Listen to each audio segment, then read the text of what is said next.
xibaar yu wér te wóor ca tàng-tàng ba abonnez-vous pour ngeen di mën di jot suñuy vidéo. jërë ngeen jëf ci ànd gi ak ñun ci chaîne bii di Buzz 221 HD.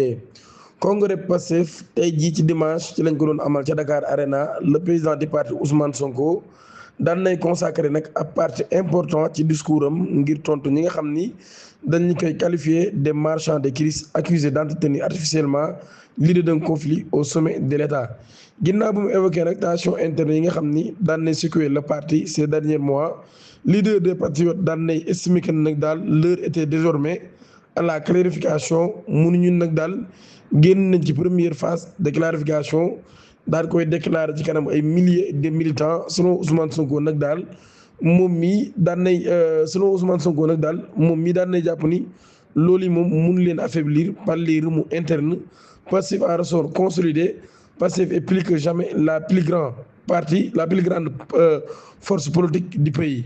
mu ni bu fekkee dem nañ à 54% aujourd'hui mën ñoo dem ba 64% suba loolu daal di affirmé Ousmane Sonko daal di revendiquer le leadership des réformes engagées depuis l'arrivée du parti au pouvoir mu daal di woote nag les grands chantiers liés à la lutte contre la corruption, à la justice, à la renégociation des contrats stratégiques et à la récupération des avoirs publics ont été pilotés depuis la primature pendant ces mois au gouvernement.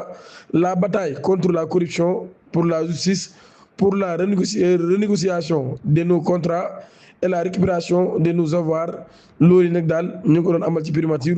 Tout le monde sait qui voulait rompre avec les anciennes pratiques et qui veut aujourd'hui les restaurer maanaam kon nee na ñëpp xam nañ kan moo bëggoon a dog li nga xam ni moo di pratique yi amoon bu njëkk ak kan moo bëgg a indiwaat loolu ci réew mi. moom premier ministre nag daan nay aborder la question des relations entre les institutions. Pour lui yenn incompréhension actuelle nag daal lu prévisible la, raison pour laquelle le parti moom daan na décider de tenir très tôt une assemblée de clarification, mais surtout son attaque contre ce qui appelle les marchands de crise qui a marqué les esprits sans citer des noms. Sonko daan nay accusé nag yenn personnalité de prospérer sur les tensions réelles ou supposées entre les institutions. Les marchands de crise qui se nourrissent de cela, qui sont reçus au palais et qui en sortent avec des enveloppes, veulent faire croire aux Sénégalais qu'il existe une crise institutionnelle.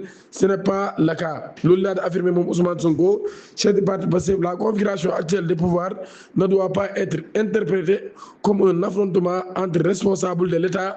daan na insisté nag ci li nga xam ne nag moo di rôle yi nga xam ne nag daal dañ koo défini clairement par la Constitution. Il n'y a pas de crise. Cette configuration n'est pas synonyme de guerre. La Constitution sépare les rôles entre l'exécutif et le législatif. Loolu laa di xam ne Ousmane Sonko daan nay xam ne moom religion am ak ay valeur am nag daal xamul lu ñuy wax trahison. ginnaaw bu mu jëlee kàddu ci kanam militants yi nga xam ñoo daje woon ci Dakar Arena, Ousmane Sonko daan nay adressé un message de fidélité et de reconnaissance à la base du parti. mu daal di considérer nag comme la principale force de Pastef.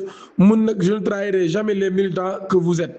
maanaam yéen militants yi nag du ma leen wóor mukk. loolu daal déclaré ak fermeté daal souligner que l'engagement et la détermination des patriotes suscitant l'admiration mais aussi l'envie de leur adversaire politique. Selon lui nag ce que certains peinent à accepter, c'est cette volonté commune de faire avancer le pays qui unit les militants autour d'un même idéal, reconnaissant les qualités de nombreux membres des partis. daal di insister nag sur le fait que beaucoup disposent de parcours, de compétences et d'idées remarquables.